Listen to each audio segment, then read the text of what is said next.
Pleasure and honor once again being here on this elite crowd. I consider myself privileged to try and be here and talk to a significant set of you all who have an opportunity like never before in life to try and create an indelible difference in the lives of thousands of them. I don't know if you've realized it this far, but being a part of the student union, and I was one very active president of my union as well when I graduated from a college called Loyola Institute of Business Administration in Chennai called LIBA. So that's history, but I'm going to try and talk about some bit of present and future before you all today. The aura that I've set for today is to try and recognize, obviously we started to talk about leadership and leadership qualities, etc. One thing I do not preach or prescribe is something that I have to talk out of a textbook. Try and take 10 points that leaders should have and try and emphasize those 10 points to you and go back home. Well, you can learn it from textbooks, and I'm not here to try and do that preaching. Obviously, as I told before, first of all, thanks to Madam for a nice introduction, and thank you for setting the context wonderfully. I'll try and do justice to whatever you've spoken this far and try and leave a mark inside me for spending this 1.5 hours and not just inside all of them. On leadership, on the aspect and the need to try and be a leader, etc. Before we even start off, so I have to set some context going in my own way as to what I believe in terms of teaching philosophy. Obviously, I do this left, right and center almost twice or thrice a week, meeting up students and trying to talk to them and address them on different aspects, where I believe I have an opportunity to try and create a difference in the lives of many. So having believed that I have another opportunity, here I am. Before which, all said and done, I need to set some context going. I need to set the expectations amongst all of you going. People say that there are 3 most difficult things in life to do. One is to climb a wall that's leaning towards you. The second is to talk to a girl who's leaning away from you on a train or a bus journey.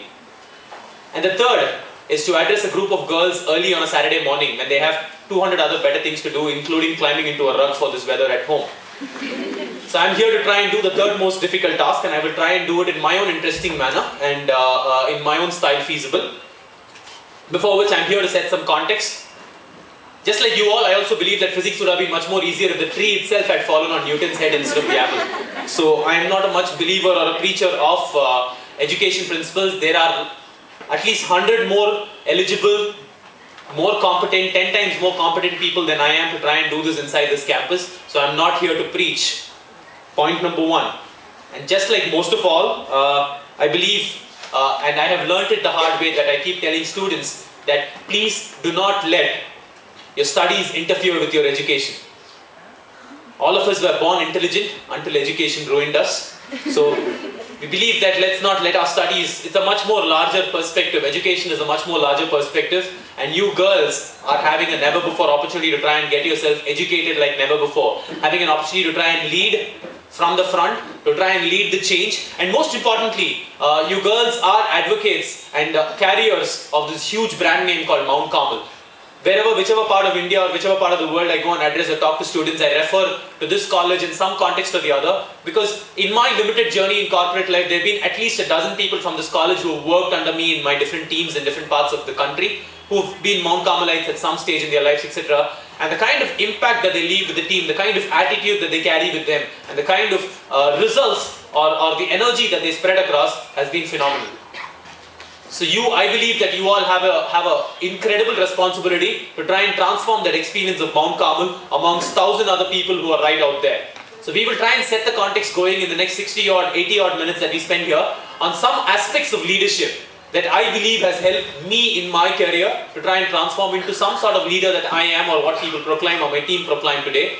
Leading a team of people in different parts of the world to try and create happiness for a living, which is far more complicated, far more difficult than actually working on software codes or working on projects. When you consider somebody from a software company, etc., you know that they are working on lines of code or doing some coding on software or trying to create software products.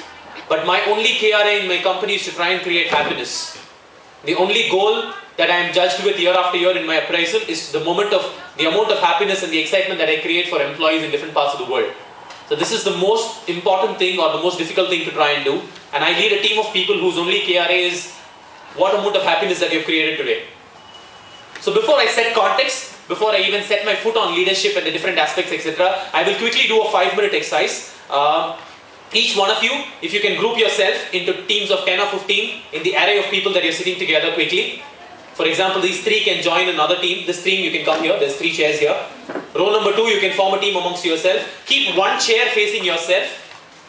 Take one chair that is facing yourself and form a team of 10 people quickly.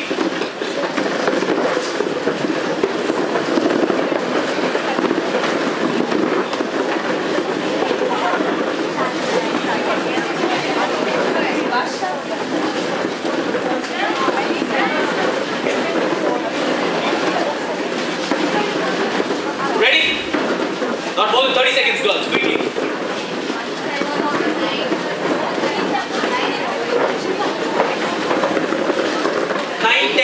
11, doesn't matter. Quickly, you need to be different. Stay away from your nearest competitor because we're going to play a quick game here. We have mixer. 9-5. There are 9-5. Alright, quickly. Please prove me right that girls are 10 times far more organized than guys. Let's make this fast. Ready? Okay. So, Jeff, my colleague and brother, will circulate a box to each one of your teams. One box per team. I don't want you to do anything with that box, but keep it in that plastic chair before you.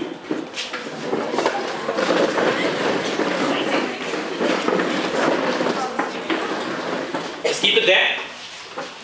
Okay, to all your attention, the plastic box before you will have a frame like this called a T. It looks like a T. Alright, and the plastic box will have 4 pieces inside it. I want you to fit those 4 pieces to form the shape of T. You getting me? There are 4 pieces.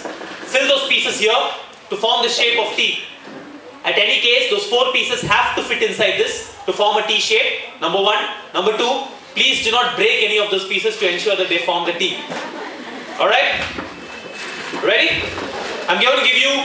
Wait, it doesn't start now. I'm going to give you 3 minutes of time to do this exercise. Just 4 pieces in T. All of us can form it easily. Your time starts now. I once again remind you, please prove me right that girls are 10 times more organized. You've done it?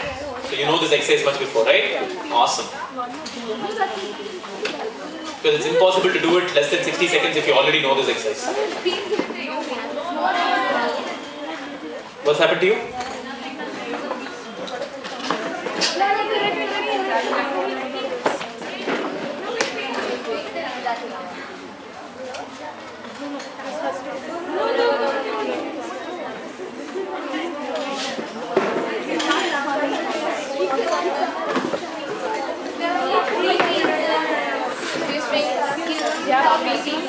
Three pieces, give him another set.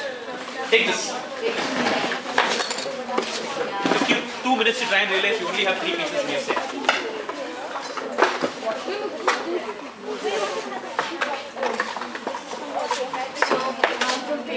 I'm the assistant pastor.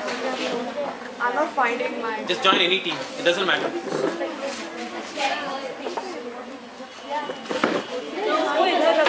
Just see the box.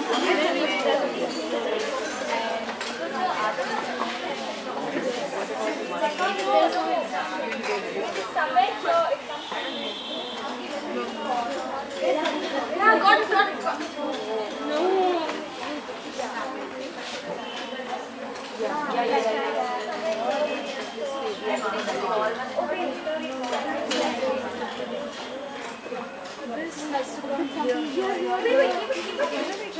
60 seconds more.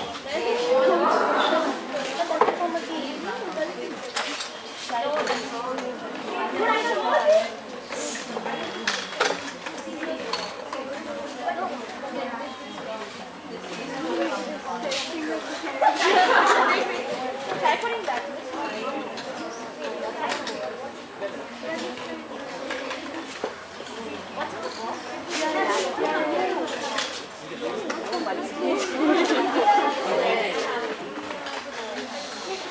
30 seconds maybe. I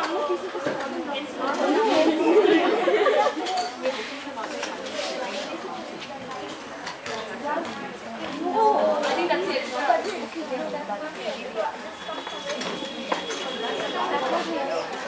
10, 9, 8, 7, 6, 5, 4, 3, 2, 1. Girls, stand up.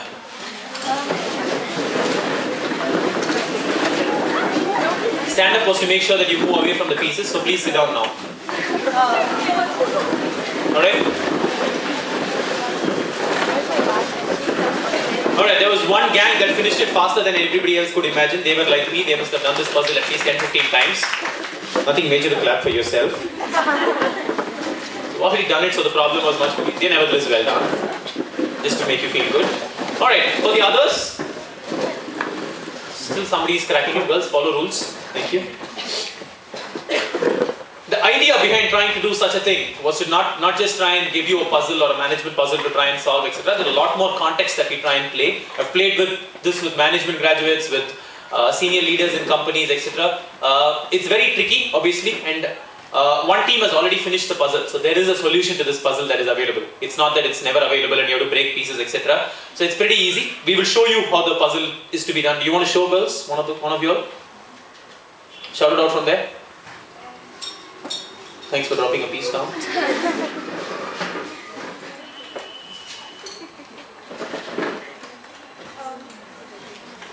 piece here, this one, this comes here like this. That's the most important piece in the puzzle. Most important.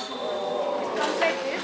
And then the balance pieces fit around it. The smaller triangle here, this here, and this here. So the main is this. If this comes here properly. There's only one piece that's the most complicated piece. Just like in every problem that we face, there's only one aspect of that problem which is complicated, the rest are all easy. Just like that, this problem is one piece that is a complicated piece. If that fits in, the balance pieces will fall into place. The moment, why I was keen about trying to do this exercise, etc. is number one, wake all of you all up. Just to ensure that we still are not sluggish and lazy enough, etc., etc. because it's a Saturday morning. Wake myself up as well. Secondly, obviously we're talking about leadership, obviously we're talking about the need to try and, no leader can function without a team. There has to be somebody who's behind him.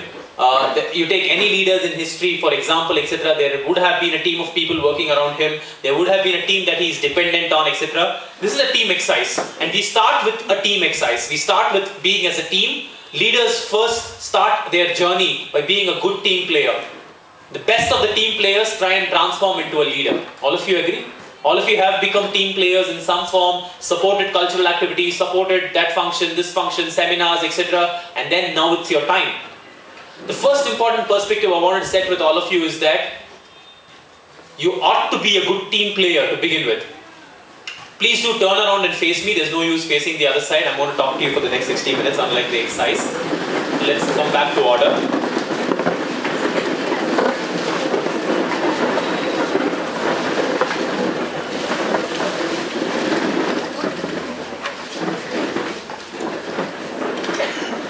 Alright, so I wanted to set two contexts here. One is that I'm not here to preach, I'm just here to play and try and let you all have some fun and then get some learning going in the same perspective, just like I do all the time. Secondly, is to try and tell us 4 or 5 key aspects that I want all of us to try and take out of this room. As I told you that we have a significant responsibility towards thousands of people who are there waiting to get inspired by us. And all of you believe that leaders have to lead by example. You're there because people believe that the organization believes that you are a great representative of the entire student batch and you have the power to transform their actions into something more incredible. But the question I want to ask all of you is, how different are you going to be a council of leaders than the past which Mount Carmel has seen? Have you thought about it?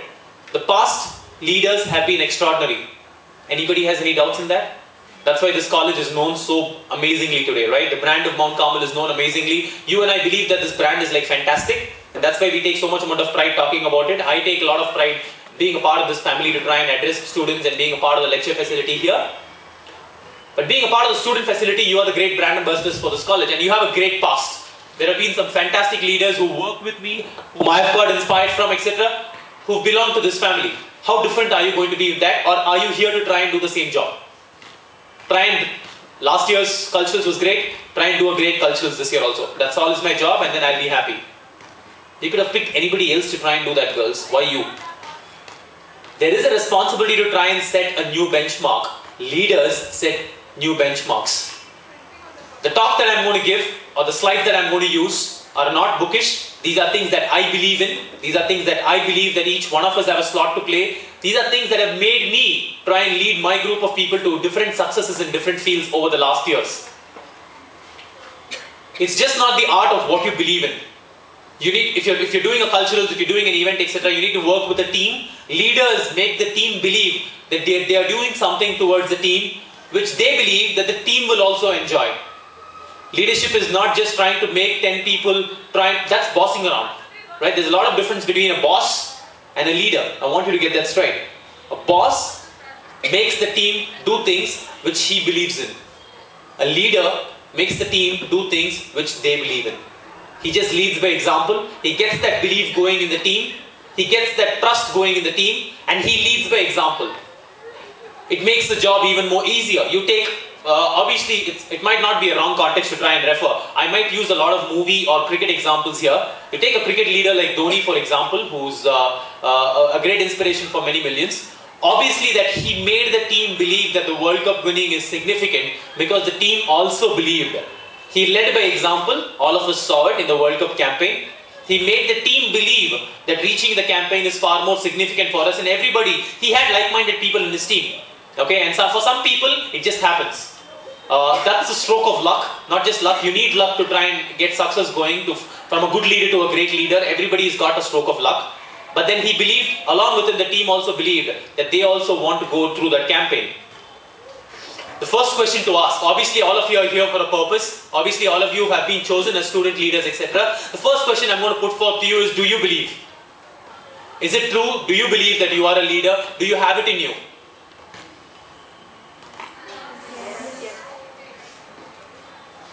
Let me know after the session is over, but nevertheless,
leaders are visionaries, leaders lead from example, leaders have a team in place, leaders motivate the team, leaders have a vision. There are 10, 20 things that are applicable to a leader, etc. And let us try and find out in my own way some of the facts that I want you to understand when you go onto the shop floor.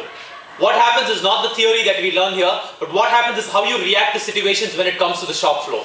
That's what determines a person who's got truckloads of things under the theory that he's learned. You might do a 2-year course on leadership, but you might be bullshit when it comes to the shop floor. But you might be extraordinary even when you have not known any of the facts that I'm going to tell you today.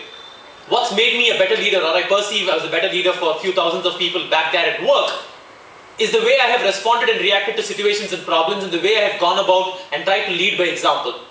Maybe that's the experience I'm here to solve before you all. And I'm going to try and present this whole thing about a leader in my own way. Every alphabet in this word leader means something to me, and I want that to mean something to you as well. So I'm going to try and present to you one aspect of this word leader in what ways that I believe is applicable. L refers to the paradigm for L is something that redefines, something is the most crucial element in all of you, including me. The one element that each one of us should have to try and go out there and lead something is the aspect of love. You aren't here, you can go by your gut, etc. Prove me wrong if this is the case. If you do not have that love factor towards what you're doing, if you do not fall in love with what you're doing, then there's no reason why you should be called as a leader. You take any leader, for example, a leader is somebody who actually believes and falls in love with what he or she is doing, however complicated, however insane it could be, however tedious it could be. That love factor determines you and I to try and lead the pack. Point number one, all of us have. This is something that all of us already have. So I'm not asking you go create that love. If that love is not there, then you do not find a place in this hall. People, what the teachers committee have seen in you is that all of you love what you do much more than anybody else. Choose what you love doing. Be it in your career. This is something that I tell a lot of youngsters. Be it in your career, be it in your life, etc. Choose what you love doing. And here I am as a 6 feet standing example for all that you think of what love could do to people. My whole career, my whole life, every single day of my life, etc. is determined on what I love doing. Obviously, I've struggled to make my way towards it. I started off somewhere. The moment you start your career, you will not find that one thing that you love doing. It just takes time to evolve, and for me, it took a lot of years. And today I stand before you maybe about 10, 11 years into my career, but trying to do every single day of my life something that I love doing. It's been 6 years since I joined this magnificent job in iGate, where I had employee engagement, strategic HR, and creative communication, and where I have a substantial responsibility to try and transform the life of 27,000 employees globally, create a lot more happy people, create a lot more happy smiles, and the entire fun quotient of brand iGate is determined upon the work that I do, which is a significant responsibility. Not many people, there's hardly anybody in corporate India ever who have the responsibility to try and create happiness and only happiness for others. And I have that as a job, and obviously I love doing it. So I tell people that it's been 6.5 years since I worked, because every day, morning or evening or night, I just go there and have a lot of fun because I'm getting to do what I love doing. Which company pays you money on top of this to try and do something that you love doing? Try and run a band and try and sing and perform Monday after Monday after Monday, try and go for practices, take the band outside for shows and all that stuff, and create a lot more happiness around. This is something that I love doing, and I've been happy or fortunate enough to try and find a job that pays me for it. I very profoundly have this talk that my weekends are 7 days long. And there's not a weekday or a work day that I have to go to work. Today is just like yesterday, where we had great amount of fun at office, jamming up. We had a band performance yesterday evening. We had some sport event happening in the afternoon, etc. Enough and more opportunities. Every day is an opportunity to try and create a lot more happiness. This is from my example. From your example, every single day is an opportunity for you to try and transform the lives of many more with the kind of leadership that you're showing. It could be at a class level, it could be at a college level, it could be at the initiatives that you're trying to do, it could be your cultural fest that is coming up, so on and so forth. It's an opportunity for you to try and love that thing a lot more better. And without that love factor, you and I do not find a point here. And what originates this love factor? I'm doing this job that I love doing, but then I have a talent and an ability to do that job. I'm good at hosting, I'm good at speaking, I'm good at singing, I'm good at playing with the band, etc. So I find a job for myself. You're good at writing lines of code, you're good at leading people, you're good at communication, you're good at team building, etc. So you find yourself leading a group of girls in college. There is talent that comes across with this. And these are two words that are synonymous to my job and life as well, love and passion. There is something that you're passionate about, correct? Right, each one of you? Alright, what are you passionate about, lady? There in the jacket. Yep. What are you passionate about? What do you love doing in your free time? Cooking. So if you find yourself as a job as a cook in a 5-star hotel, etc., would you love that? That'll be awesome, right? There's a sparkle in your eye when you try and think of it. What do you love doing? The girl there with the bag. Yep. Yep. Dance. Dance. So if you get an opportunity to try and work with Mr. Shamak Dawar and his group company, would you feel great? And they pay you money for it? Yeah. That'll be awesome, right? As a living. What is that you're passionate about? The lady in white. Yep. Dancing. Dancing again. So you and her are colleagues in a Shamak Dava company. You find it great, right? Or you start your own dance studio and try and motivate youngsters to try and learn dancing, etc. Would that be fun? Awesome, right? Each one of us is passionate about something. And all three of you, whom I spoke to, loves dancing and cooking like anything, right? Even if I have to wake you up at 2 o'clock in the morning and tell you that come, there's a dance show, would you be ready? The same with me, right? If you wake me up at 3 o'clock and say there's a lecture, provided there are students waiting for me to try and hear to me, or there is a band show, etc. that I have to perform, I'll be more than excited to try and come. Each one of us, each one of you have a unique passion for yourself. Leaders also have that passion. I'm not talking about the leadership aspect, I'm talking about the baby steps that we take to try and become great leaders. Each one of you, including the non-leaders who are sitting in class, etc., all of them have a strong passion for something in life. Some of them try and find it, pursue it, and make it their life. Some of them know that it exists and make it a small part of their life. And some of them just do not have time to try and even think about it because they are way too busy earning a living and not just a life. Leaders look at the larger perspective. For leaders, it's about leading a life and not just a living. I hope you all know the difference. Earning a living is running behind money and trying to get your job going and trying to get work for 10 hours, come back home and sleep and then watch some TV and then go back to work again and work for your payslip at the end of the month. But earning a life is a lot more beyond all that. It's about creating a significant impact with something that you love doing and something that you're passionate about. Both are the same and all of us have this passion. Love and passion goes hand in hand and there are enough amount of passion inside each one of us. What are we doing to try and make that passion a lot more significant part of our life?